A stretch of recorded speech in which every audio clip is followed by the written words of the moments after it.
este sentido, de Bloomberg, usted sabrá que se torna muy difícil acuerdos en un escenario de una volatilidad total y absoluta, y en donde en estos momentos además, bueno, las negociaciones, le vuelvo a reiterar, están en el marco de esa ley.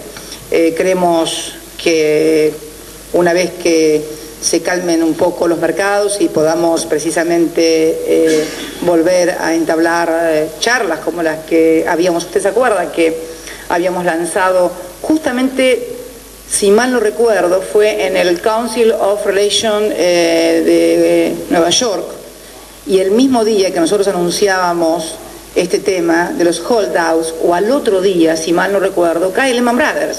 Fue simultáneo, no sé si se los engualiché yo, pero resulta ser que anunciamos nosotros que estábamos dispuestos a entablar negociaciones con los holdouts y se vino el mundo abajo.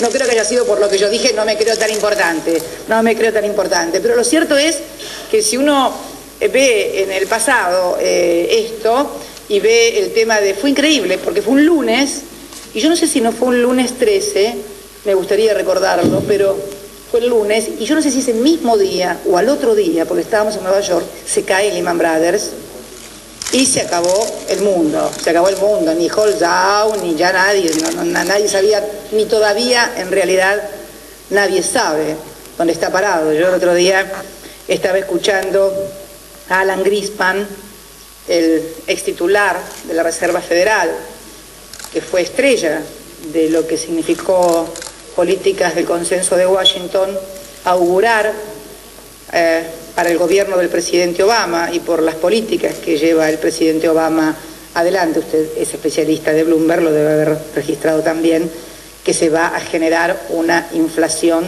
destructiva. Esto significaría, de acuerdo al dictamen o al análisis, más que dictamen, de Alan Greenspan, que el dólar perdería valor y se daría una inflación absolutamente destructiva en razón de las políticas que está tomando a cabo el presidente Obama. Pero la verdad que no le escuché tampoco a Alan Greenspan predecir lo que iba a pasar ni con Lehman Brothers ni con nadie, así que vamos a hacer votos porque, bueno, en este caso tampoco acierte como lo había hecho antes. De América Televisión, Diego de Nicolás. Buenas tardes, señora presidenta. Sí. Hemos escuchado al expresidente Néstor Kirchner, que en alguna oportunidad dijo que si el campo quería modificar el actual esquema de retenciones o la política agropecuaria debía presentarse a elecciones. También algún funcionario alguna vez lo ha dicho. Teniendo en cuenta que ahora hay dirigentes que han ganado bancas y que fuerzas políticas que de alguna manera defienden las propuestas del campo han ganado los distritos más importantes, el gobierno tiene pensado llamarlos a algún tipo de diálogo para consensuar políticas y si eventualmente se puede modificar el esquema de retenciones. Bueno, todos los principales dirigentes que se presentaron a elecciones, voy a hacer nombres, uno creo que es el vicepresidente de CRA y otro es el vicepresidente de otro, perdieron las elecciones en las provincias a las que fueron, Formosa y La Pampa. Así que si es la pregunta por ese lado del resultado de las elecciones, ya le digo, los resultados y los números deben ser percibidos de la misma manera en todas partes, para oficialistas y para opositores, cuando se gana y cuando se pierde. Estos dos dirigentes, que son importantes dirigentes que eran voceros del campo, bueno, fueron elecciones y perdieron. Esto no me autoriza a mí a decir que no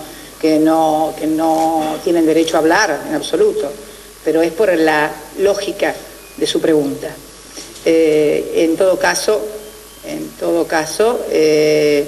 creo que además hubo ya un tratamiento de esto en el Congreso de la Nación, que fue resultado de la 125, que fue precisamente lo que no se aprobó. O sea, esto ya fue tratado además en el Congreso con un resultado adverso para el gobierno. Ya perdió esa votación en el Congreso. La perdió con un gran estrépito, además, y con gran festejo por parte de los que la habían ganado, que está bueno, porque cuando uno gana una votación tan importante que tiene que ver con sus intereses, está bueno festejar. Yo a lo mejor en lugar de él o de ellos hubiera hecho lo mismo, pero es una cuestión que ya se produjo. De Radio Provincia de Buenos Aires, Julián Amado. ¿Qué tal? Buenas tardes, señora presidenta. Haciendo el análisis de la elección en la provincia de Buenos Aires, ¿el gobierno se sintió traicionado en algún punto con algunos intendentes que no fueron directamente con la lista del gobierno y fueron con dos listas? No, la gente vota libremente, no. Esto de pensar que la gente vota de una manera o de otra de acuerdo a lo que le dice fulanito, menganito, yo no creo en eso. Y una última pregunta, teniendo en cuenta la elección que hizo el cobismo en Mendoza, ¿cómo queda la relación con el vicepresidente? ¿Cómo fue a partir del día en que, bueno, tomó la decisión y él tenía todo el derecho a tomar? Yo no voy a hacer ningún juicio de valor, ya lo dije hace tiempo, es el vicepresidente, como estuvo desde allí. Sí. Bueno, la última pregunta de la agencia Thomson Reuters, Kevin Gray. ¿Qué tal? Buenas tardes, señora Presidente, ¿cómo le va? Convengamos, digamos, para agregar un poquito, convengamos que no hay demasiados antecedentes de un vicepresidente que tenga listas opositoras.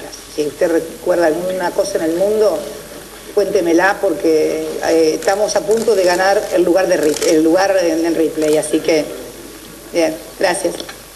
¿Qué tal? Buenas tardes, señora Buenas tardes. Por la crisis global hemos visto el Fondo Monetario Internacional asumir un rol más prominente en la economía mundial. Me gustaría preguntarle si usted tiene planes de reabrir el diálogo con el fondo para posiblemente acceder a algún tipo de financiamiento este año. En realidad ha habido más ruido que otra cosa, ha habido más ruido que nueces en el tema del Fondo Monetario Internacional y de su colocación de recursos en el sistema financiero. Hicieron un préstamo, por ejemplo, a Polonia, si mal no recuerdo, de 47.000 millones de dólares, pero por ejemplo el país no reunía ninguna de las condicionalidades que normalmente tiene el fondo, que es cuenta corriente positiva, superávit fiscal y comercial, o sea, los gemelos positivos. En realidad las cuentas eran, y se las dio por una necesidad de sostenimiento, bueno, de la economía europea. En realidad no ha cambiado el tema de las condicionalidades, que es lo que se le sigue cuestionando fundamentalmente al Fondo Monetario. Vamos a ver cómo está la situación cuando nos reunamos en Pittsburgh en septiembre. En Pittsburgh va a ser la reunión del G20, allí vamos a estar y bueno, y en definitiva veremos si realmente se han modificado las condicionalidades y las formas que precisamente se habían establecido. Hay un comité que está integrado por los presidentes de los distintos bancos centrales que integran el G20, que precisamente es el comité al cual se le encargó hacer determinadas reformas. Así que bueno, vamos a ver el resultado de todo esto en Pittsburgh en septiembre. Sí, presidenta. Bien, Roberto muchas gracias. Lisandro, tengo que ir a la reunión de chicos de la... Estaban por el tema de la porcina. Gracias. Lisandro, a ver, usted por ser el veterano, el decano, suena mejor decano. El veterano, el decano y el pido perdón. El más cobato. Pido perdón, no lo mire mucho después a Massa, es para que le conteste y después le puede contestar. ¿Qué dice? ¿Cómo dice? ¿Qué dice Massa? Cuando se da vuelta y lo mira a Massa, que Massa no le puede contestar. ¿Por qué? ¿Por qué? ¿Por qué? Yo a veces que lo miro hoy. ¿Por qué? Y a veces lo no miro tiene... porque es el jefe de gabinete, por ahí le pido el dato. Sabe mucho, pero a veces no tiene todas las respuestas. ¿Qué dijo? ¿Qué dijo? ¿Qué dijo? ¿Qué dijo?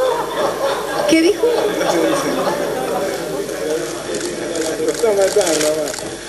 Es una pregunta. Es un buen ministro. Lisandro, ¿quién tiene todas las respuestas? ¿Se conoce a alguien que tenga todas las respuestas? Es un buen chico. Le voy a hacer una pregunta que después de la derrota de ayer, que evidentemente... En la provincia de Buenos Aires. En la provincia de Buenos Aires, bueno, dejémoslo ahí. Sí. La gente quiere saber y me pregunta, por ejemplo, en la calle, en los lugares uno donde tiene el contacto permanente, ¿qué pasa con los salarios? ¿Qué pasa con los precios? Le pregunto en nombre del diario Crónica, que alguien se olvidó de mencionar ahí, ¿no es cierto? Guido se llama Guido, una cosa así. ¿Quién, cómo? ¿Quién es? El palo fue para aquel gallinero, no vino para este lado. Bueno, señora Presidenta, sí. ¿Qué puede hacer el gobierno? ¿Qué piensa hacer el gobierno? ¿Qué medidas va a tomar el gobierno con la gente que está pasándolo muy mal en algunos sectores, como el caso de los jubilados. No todos.